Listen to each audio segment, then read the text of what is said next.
ready. GMA Weather, serbisyong totoo ng GMA News. Ay, good morning, Susan. Good morning, Mantani. Kumusta magiging lagay ng panahon natin today? Meron pa rin mga pagulan, Susan, maulap, Kulimlim, ano? makulimlim, Susan. At yung tsansa ng ulan dito sa Metro Manila ngayong huling araw ng buwan ng Mayo, mataas lalong-lalo na pagdating sa hapon. Nakikita niyo mga kulay dilaw na yan at kulay green, yan yung mga ulan. Sa umaga, makikita niyo walang kulay green yung Metro Manila, pero pagdating ng hapon hanggang gabi, tatakpang muli yan. Ibig sabihin yan, may mga pagulan lalong-lalo na pagdating ng hapon. At sa Northern at Central Luzon, maaliwalas din sa umaga pero pagdating ng hapon hanggang sa gabi, muli makikita natin may kulay dilaw at kumisan may kulay pula. Ibig sabihin nun, malalakas sa pagulan dyan sa may Cordillera, western section ng Luzon, Ilocos Region, dyan sa may Zambales, Bataan area at sa ilang bahagi ng Central Luzon. Pero sa Southern Luzon, umaga pa lamang, meron ng tsansa ng ulan, Palawan, Mimaropa, Bicol Region, hanggang dyan sa may ilang bahagi ng Quezon Province.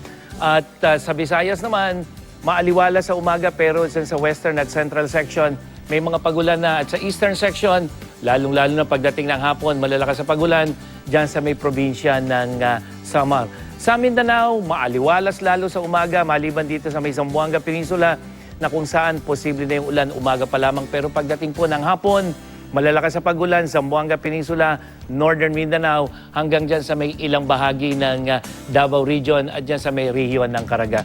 Sa wind forecast ng Metro Weather, mananatiling mahina yung ating hanging habagat sa mga susunod na araw. Reads ng isang high pressure area sa Luzon at Visayas ang namamayani. Pero mapapansin nyo mga kapuso, pagdating ng Huwebes at Biyernes, yung hanging habagat natin muling lalakas, pero dito lamang yan sa may Northern Luzon. So yan yung aabangan natin kung magpapaulan uli yan dito sa may bahagi ng Luzon.